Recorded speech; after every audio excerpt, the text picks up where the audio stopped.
Hello everyone! ఈరోజు వీడియోలో మీకు నేను టమాటో మసాలా కర్రీ రుచిగా ఎలా తయారు చేసుకోవాలో చూపించబోతున్నాను. ఈ కర్రీ మీకు చపాతీ, రైస్, పులావ్‌లోకి చాలా బావుంటుంది. చాలా ఈజీ కూడానండి చేయడం. సో, వీడియోలోకెళ్ళి చూసేద్దాం ఎలా తయారు చేసుకోవాలో. పదండి. ముందుగా పేస్ట్ ప్రిపేర్ చేసుకోవాలండి గ్రేవీ కోసం. సో, పేస్ట్ వల్లే కర్రీ అనేది చాలా రుచిగా ఉంటుందనమాట. కడాయిలోని ఒక 2 టేబుల్ స్పూన్ పల్లీలు వేసుకొని ముందుగా ఒక్క నిమిషం పాటు ఫ్రై చేసుకోవాలి. ఇవి కొంచెం ఫ్రై అయిన తర్వాత మీరు ఎండు కొబ్బరి ఒక 1 టేబుల్ స్పూన్ వేసుకోవాలి. డ్రై కోకోనట్ అంటారు కదా! అదనమాట. మీ దగ్గర ముక్కలున్న ముక్కలు కూడా కట్ చేసుకొని వేసుకోవచ్చు. తర్వాత 1 టేబుల్ స్పూన్ ధనియాలు, చిన్న ముక్క దాల్చిని, ఒక 3 లవంగీలు, 2 యాలకులు అంతేనండి. ఇవన్నీ వేసేసుకోవాలి. అలాగే ఒక 2 టేబుల్ స్పూన్లు నువ్వులు కూడా తీసుకోవాలి. నువ్వుల వల్ల గ్రేవీ అనేది థిక్‌నెస్ వస్తుందనమాట. కొంచెం కరివేపాకు వేసుకొని లో ఫ్లేమ్‌లో ఇవి లైట్‌గా కలర్ చేంజ్ అయ్యి మంచి వాసన వచ్చిన వరకు ఫ్రై చేస్తూ ఉండాలి. లో ఫ్లేమ్‌లోనే ఫ్రై చేయండి. చూడండి కలర్ చేంజ్ అయింది. గోల్డెన్ కలర్‌లో వచ్చేసాయి కదా!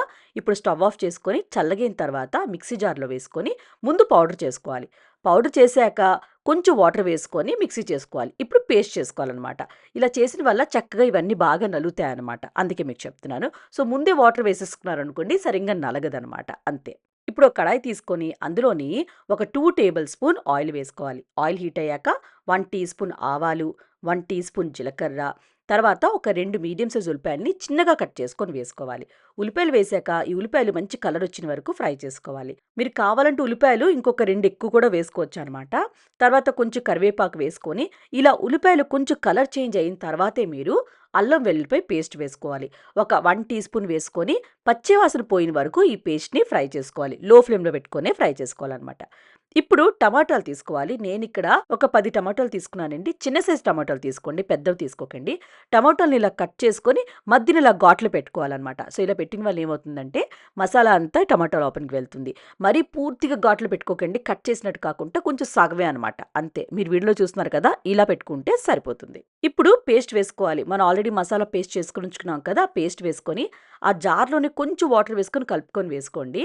తర్వాత కొంచెం పసుపు, ఉప్పు, కారం. ఉప్పు, కారం అనేది మీ టేస్ట్ ప్రకారంగా వేసుకోండి. ఒక 1 టీ స్పూన్ గరం మసాలా వేసుకొని ఈ మసాలాలంతా బాగా కలిసినట్టు కలిపేసుకోవాలి. కారం కొంచెం ఎక్కువ వేసుకోండి. కర్రీ చాలా బావుంటుంది. మీరు కొంచెం తక్కువ తింటే తక్కువ వేసుకోండి. ఇలా ఆయిల్ సెపరేట్ అయిన తర్వాత ఈ టమాటాలన్నీ యాడ్ చేసేసుకోవాలి. యాడ్ చేసుకొని ఫ్లేమ్‌ని మీడియంలో ఉంచుకొని ఈ మసాలా అంతా టమాటోలకి బాగా పట్టిన వరకు కలుపుకొని ఒక్క 3, 4 నిమిషాల పాటు ఇలా మధ్య మధ్యన కలుపుతూ కుక్ చేసుకోవాలనమాట. కొంచెం ఈ టమాటోసు అంటే ఫ్రై అవ్వాలనమాట. అంతే మరీ మెత్తగా అవ్వకూడదు.